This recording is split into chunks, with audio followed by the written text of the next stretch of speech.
ఇవాళ నేను 2 సార్లు ఎమ్మెల్యేగా చేసినటువంటి నేను 2024 ఎన్నికల్లో పోటీ చేయలా. ఏమో రేపు మళ్ళీ 29లో పోటీ చేస్తానేమో.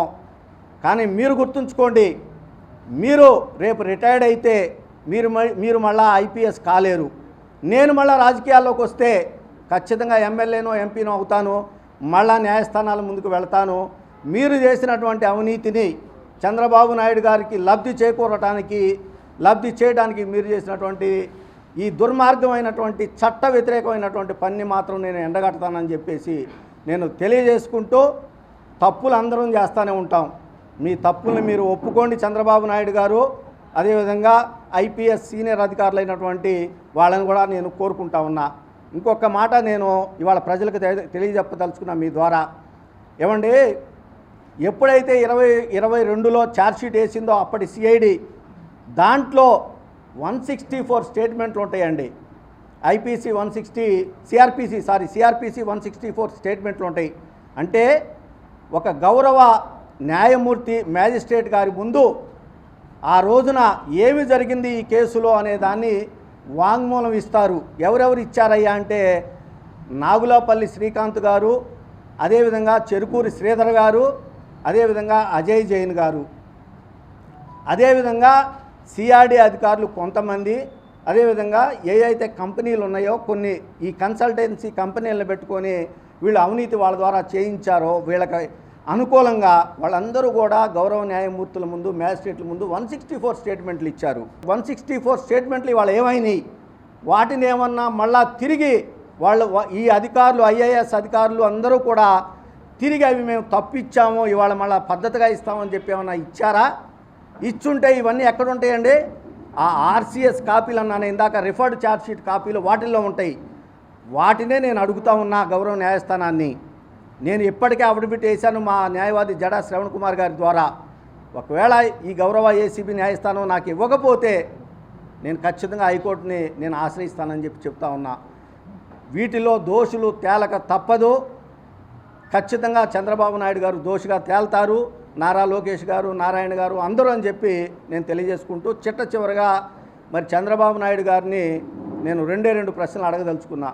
ఆయన ఈ మధ్య అసెంబ్లీలో చూస్తూ ఉన్నా, నేను తిరుపతి వెంకటేశ్వర స్వామి గారు నా ఆరాధ్య దైవం అని, ఆయన వల్లే నేను బతికి బట్టగట్టానని. సార్ చంద్రబాబు నాయుడు గారు, ఇది వాస్తవం అయితే మీరు గుండె మీద చేసి చెప్పుకోండి. మీరు ఈ కేసులో, ఇన్నర్ రింగ్ రోడ్ కేసులో మీరు మరి అధికారులు కానివ్వండి, అదేవిధంగా మీ అనుచరుల కోసం, మీకోసం, మీ హెరిటేజ్ కోసం మీరు అన్యాయంగా, అక్రమంగా చట్ట వ్యతిరేక కార్యకలాపాలు చేశారా లేదా అని చెప్పి నేను అడుగుతా ఉన్నా. ఒకవేళ నేను చేయలేదు అని అన్నారా, ఆ మాట అదే దేవుడి సాక్షిగా చెప్పి గౌరవ న్యాయస్థానంలో మరి నిలబడి కేసును ఎదుర్కోమని చెప్పేసి కోరుకుంటా ఉన్నా. రెండవది, లేని పక్షంలో ఈ మధ్య ఎక్కడో చూశానండి వాట్సాప్లో, శివుడి మెడలో పాము ఉంది, నేను ఆ పామును పట్టుకుంటాను అని. 2029లో ఖచ్చితంగా చివరికి పాములు పట్టుకొనే నువ్వు వీధులెమ్మడి తిరుగుతావు అనే దాన్ని నేను గ్యారంటీగా చెప్తా ఉన్నా. చంద్రబాబు నాయుడు గారు తప్పు చేశాడు, ఆ తప్పుని సాక్ష్యాధారాలతోటి ఎఫ్ఐఆర్ ఛార్జ్షీట్ వేసింది. అసలు చరిత్రలో అనుకుంటా ఇప్పుడు చంద్రబాబు నాయుడు గారు ఇవాళ చేస్తున్నటువంటి తప్పులు, అన్యాయం, దుర్మార్గం ఏదైతే ఉందో అది భావితరాలకి రేపొద్దున ఎలాంటి మార్గం చూపిస్తుందోనని చెప్పేసి భయపడాలి మనందరం కూడా. మిస్టేక్ ఆఫ్ ఫ్యాక్ట్ కింద కేసులు కొట్టేటివి ఏందండి? గౌరవ న్యాయస్థానాన్ని ఒక్కసారి గమనించండి.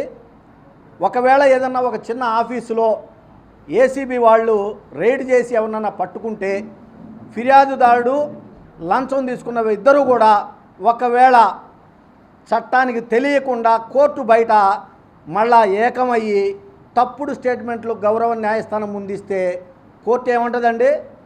ఏమయ్యా గౌరవ న్యాయస్థానం టయాన్ని వేస్ట్ చేస్తావా? న్యాయస్థానం అంటే ఏమనుకుంటున్నారు మీరు చట్టంతో ఆటలాడుకుంటారా అని చెప్పేసి వాళ్ళకి శిక్ష వేసేటటువంటి పరిస్థితులు కూడా ఉన్నాయి కూడా.